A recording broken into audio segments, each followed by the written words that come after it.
Spider-Man, hi. I know you're busy, but could I get a selfie with you? Sure, why not? Oh my god, thank you. Webs. I was right there. Wait, something's off. Oh no, my nuggets! Be right back, ma'am. I need to go catch my nuggets. Woohoo!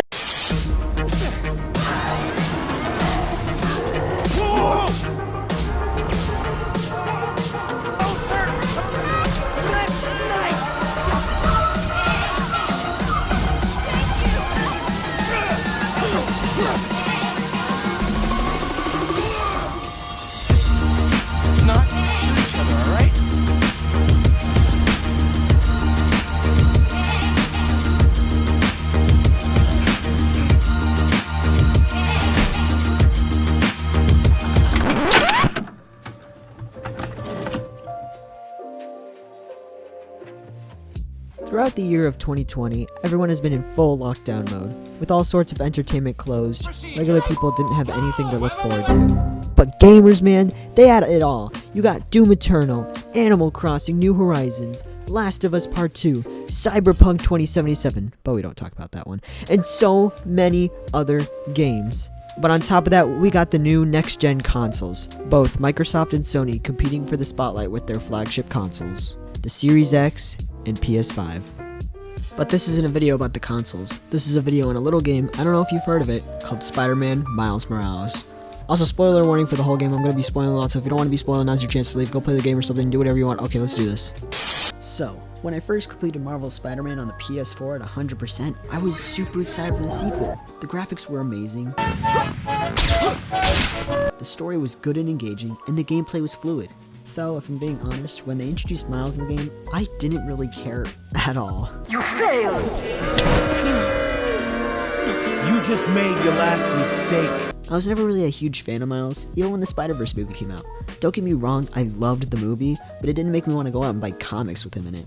But now, after playing Spider-Man Miles Morales, that has all changed. So first, we got the characters. Honestly, I loved them all. Miles is obviously the best character in the entire game. From the game, we are able to get a greater understanding of Miles' thoughts, emotions, and hobbies. The game even brings characters back from the first game, even ones that wouldn't always be noticeable in your first playthrough. Then we have Peter Parker, who is changed.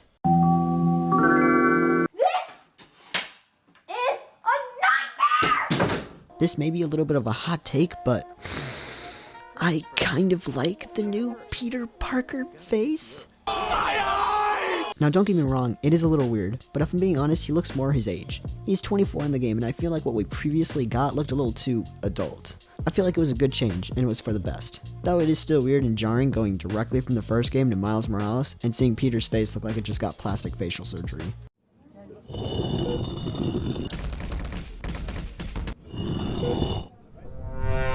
Now, the villains are a different story. Understandably so, the game couldn't have compelling, completed character arcs for everyone.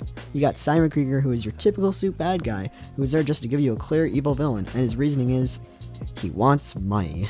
Because you just smell like next level bioengineering, and you know what that smells like to me, kid? That smells like money. Hello, I like money. In my opinion, he just feels like a weak character, and is probably the worst character in the entire game. You know, when her brother and I were developing new form, All you did was put your name on the patent.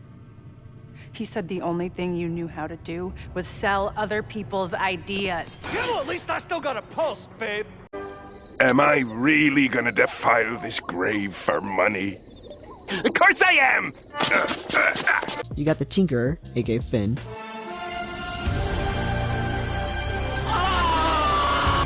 who actually does have an arc and gives us reasoning as to why she wants the new form gone. But with the game being so short, we don't get a whole lot of information about her as a person. Though I do like that the reveal of her being the Tinkerer doesn't come at the end, but in the middle of the game. Even though I thought the reveal of Finn being the Tinkerer was super predictable, I could see how some people might not have picked up on the hints throughout the game. It also does help that the first time we see the Tinkerer is right before the bridge scene. But I must say that the Tinkerer has some emotions and motivations that we can actually empathize with, which I just love. Then you have the Prowler, who is fine. He's only in the game for like 3 scenes and just feels like he's there to give you more side content. Yay, more side content. I have watched Spiderverse, so the twist, if you can call it that, about him being Miles' uncle wasn't a shocker at all. Right before you go to the museum at the end, you are kidnapped by him. You even get a little Spidey sense tingle right before you get knocked out, which is a cool little detail for those noticing. He tries to keep you safe by locking you in a cell. He just wants to protect Miles, and I get that. But man, is that a stupid way to protect your nephew. Then you have a returning character, Rhino, with his new power armor. I'm glad that he isn't in the game for that long, otherwise I feel like it would have taken away from the other villains, you know? Go to hell. You then have multiple groups of bad guys that you fight throughout the whole game, like the Underground, who are just synthwave-loving edgelords with cool tech. Then you have the Roxxon guys. Honestly, the Roxxon guys are basically just Sable International soldiers from the last game, but kinda cooler actually. Also, the Roxxon guys who can see you when you turn invisible. Those guys with the lights on their helmets can spot heat signatures. They'll see you if you try to go invisible. Honestly look like a mix between a cloaker and Snake. Kept you waiting, huh? No.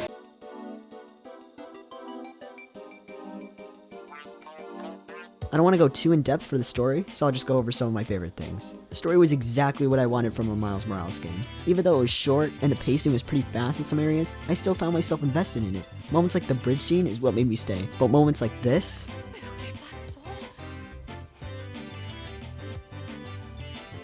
and this, and this, are what got me to care about this game, to care about Miles' journey. I mean, do you really think I cared about the whole new form thing? This is one of those like really cringy corpo ads. Anyways, I really enjoyed a lot of moments throughout the campaign. Moments like Miles creating his own suit in a montage, which I always enjoy seeing from Spider-Man media.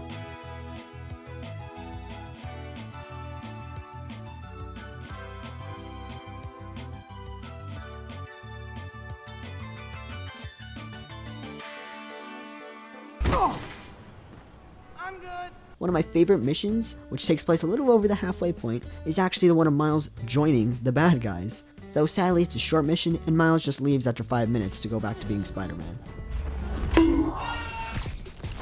I was really hoping we could see more things between the Underground and Miles. Maybe another mission or two of just Miles talking to them, getting more info on them, or maybe seeing their ideology, because we don't know why the Underground wants Newform in the first place. I think that could have been really cool. It could have served as an interesting dynamic between you and the people that you've been beating up throughout the whole game.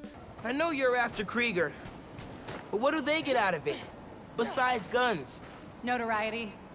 They want to be so well known, they can get away with anything. But I guess they just have to be the same as every other faceless bad guy merc in every other video game. I guess they can only cram so much in a 5-hour story. Also, it seems like Miles doesn't mind talking about his plan right in front of them. Now's my chance. I gotta figure out where she's keeping the new form. Might be able to find some clues in here. You serious? I also really like the ending where Finn sacrifices herself to help you and save all of Harlem. This is a really good scene, but my favorite part is what comes after. Right after Finn sacrifices herself, Miles falls to the ground. He doesn't have his mask on. The first people to come to his aid are his mom and Genki. But then more and more people from all over Harlem come, all just watching him, realizing that he's just a kid. They remember all he did for them, remembering all those side missions you did, which we'll talk about later, helping them both as Miles and Spider-Man. The press and police show up eagerly wanting to see his face, but the people don't let them. They shield Miles from the cameras, giving him a chance to escape. Genki grabs his mask, who gives it to Miles' mom, who gives it to Miles. He then leaves the scene. The press asks who he is, but the people of Harlem just say, he's our Spider-Man. How beautiful is this? It's so reminiscent of Spider-Man 2, when the people of New York carry Spider-Man to safety right after finding out his identity. Days later, Peter comes back from vacation, but what I love about the scene is that when he comes back, he doesn't take the spotlight from Miles. Even though he is back, we never stay off of Miles, because this is Miles' story. Honestly, the side content is my favorite part of the game. There's enough variety to keep you interested even after the story. You got these repurposed Fisk bases from the first game that the Underground have taken over. You then have these 35 Underground tech caches, which gives you tokens to spend on suit upgrades. Though they do get very repetitive very fast. At least they have 2 different animations for opening them. As I mentioned earlier, you are given some side content from the Prowler. You take these sound samples from all over Harlem to create a beat. I just thought it was okay, but you get a suit out of it, so it's alright. You also get these little training simulations left by Peter. These involve stealth, movement, and combat training. Great. What? It's just an ordinary crabby. Oh my goodness!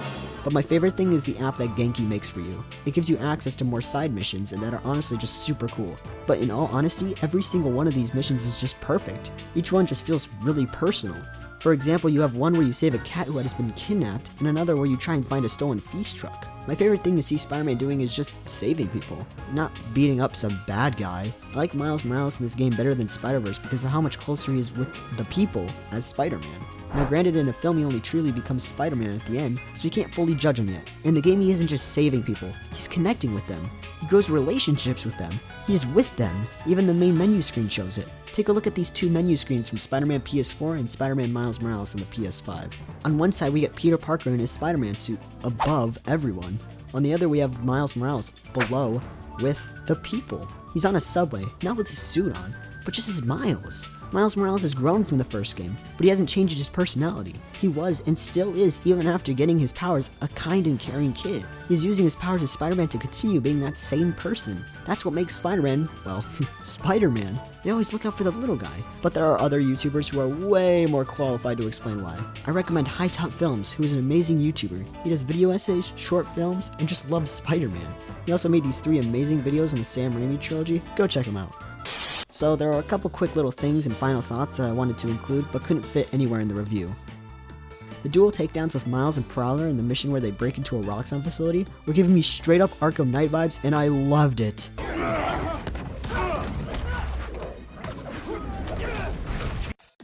J. Jonah Jameson is back in this game, with his podcast again, and that is obviously a win. But of course J.K. Simmons is the best adaptation of J. Jonah Jameson. That's slander. It is not. I resent that. Slander is spoken. I'm sorry, Doreen Day Paul, you're a great voice actor and you did a good job with the character, but J.K. Simmons is still the best. The music is amazing. I can't play them because of copyright issues, sadly, but you'll just have to take my word on it. I love the orchestral theme of Spider-Man, but the change of genre of music for Miles is just brilliant. This really goes with the whole theme of Miles just being his own person. Miles is fluent in American Sign Language, and that is just awesome. That's it. Nothing else to that one. Just wanted to let everyone know that. I honestly think it was worth the $50 price tag. Even though it was short, it felt like a full game that accomplished its goal of telling an amazing Miles Morales story. In the first game, Stan Lee had cameoed as a restaurant cook. Since Stan Lee had passed away before the making of this game, they honored him by making a statue of his character right outside the same restaurant in the Miles Morales game. Little details like this makes the world feel lived in. You even get a little hidden trophy if you interact with it. Rest in peace, Stan. Thank you for creating some of my favorite characters of all time and giving me something to enjoy whenever I am down or stressed. For those of you who want to score, 10 out of 10, this game is pretty epic. I'm gonna go watch Spiderverse now, leave me alone. Oh, I forgot to mention that the cat suit is the best suit in the entire game. Don't at me. Real quick, I just want to say thank you for watching this video. I know it's a little different from what I normally do, but I wanted to try something new. If you would like to see more of these types of review videos, please let me know in the comments down below. I had a lot of fun making this video, and I know a lot of other games that I would love to make reviews on. But don't worry, my next video is just going to be a regular gaming video. See? Look, I've been playing a lot of Battlefront 2. Wait, it's not what it looks like. Wait.